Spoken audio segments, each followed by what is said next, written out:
In the silent black void between stars, there are no screams, only static. No prayers, only orders. And no heroes, only survivors. This is the 41st millennium, an ocean of death where millions of ships drift, from the lumbering titans of the Imperial Navy to the raiding craft of Xenos and heretics. Every day, worlds burn and empires die in the silence between suns. And somewhere within that silence, a single voice crackles over the comms. Target locked, Emperor, guide my hand. Then comes a sudden, brilliant light, a bloom of fire in the dark, another nameless pilot gone, another life forgotten. These are the Flyboys of the Imperium, sons and daughters of a dying empire, trained to fight in skies that devour them whole. They are born for war, raised for sacrifice, and remembered only by the wreckage they leave behind. Their story begins not among the stars, but on the ground, in the mud, the smog, the endless academies of the Imperial Navy. For every pilot who takes flight, 1,000 are broken by gravity first. The training is merciless. Cadets are taught not to think of themselves as men or women, but as extensions of the Emperor's will. They endure sleep deprivation, zero-gravity combat drills, and oxygen starvation, all to learn one simple, brutal truth. The Void does not forgive. Those who survive are assigned to their squadrons. Some join the Aero squadrons, piloting Valkyries, Lightnings, or Thunderbolts in atmospheric combat, often flying in direct support of the Astra Militarum below. Others are chosen for the Void Wings, patrolling the cold blackness of space, their mission to intercept heretic ships and alien raiders. But no matter where they serve, one fact remains.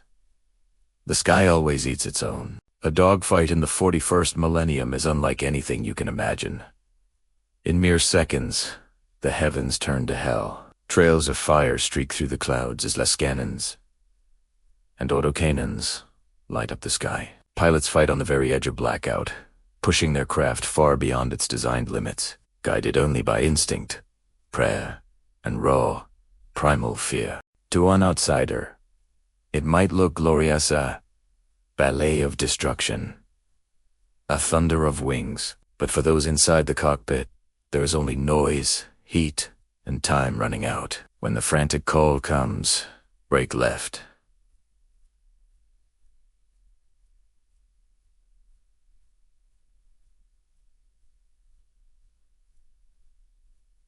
Break left. You know half the squadron won't make it. Some are instantly vaporized by plasma fire. Others collide mid-turn, their engines screaming one last metallicum before they become falling debris. And yet, they keep flying, because they are not taught to win. They are taught to endure. For the pilots of the Imperium, death isn't a tragedy. It is an expectation. Every sortie begins with a prayer not for victory, but for remembrance. They whisper to the machine spirit that binds their craft, rubbing the worn sigil of the Aquila on their control panels. They fly with relics nailed above their heads, a lock of hair, a fragment of parchment, a saint's tooth. Anything to remind them that they are still human in a sky that doesn't care. Among the Void pilots, there are names spoken in reverence and in fear. Legends like Admiral Lucerne, whose entire fleet vanished into the Phobos Rift. But his final, haunting transmission still repeats every 12 hours. Hold the line. Or Commander Vera, who flew her Lightning fighter directly into an Orc cruiser's hangar bay, detonating her reactor and taking 10,000 greenskins with her in a blaze of glory. Then there's the nameless Ace, a rumor whispered in every hangar by a pious said to have survived over 200 sorties, but whose record has been completely scrubbed from Imperial archives. No one knows if he was real. Some say he was a machine. Others say he became one. But for every legend, there are 1,000 who die faceless, their ships drifting forever in the void, their names lost to the crackle of static. Yet, their sacrifice is not forgotten. Every Imperial citizen who looks up to the night sky owes their very breath to those who keep it from falling. On the great void warships, the massive carriers, like the Asterisk, Macragge S. Honor Asterisk, or the Asterisk Behelan Star Life for pilots, is a relentless cycle of fear and silence. They wake to blaring klaxons. They eat in silence and they try to sleep beneath flickering lumen lights. Their dreams are haunted by flashing red lights and comes filled with static and screams. They are not warriors in the same way as space marines. They don't fight hand to hand, nor do they stand upon holy ground. Their battlefield is speed and vacuum. Their enemy a blip on a screen until it's too late. And when they fall, there is no grave. There is only wreckage. Only silence. When a squadron fails to return, the Adeptus Mechanicus records the loss. The names are erased from the duty roster, and the deck crew simply moves on. Ships cannot mourn.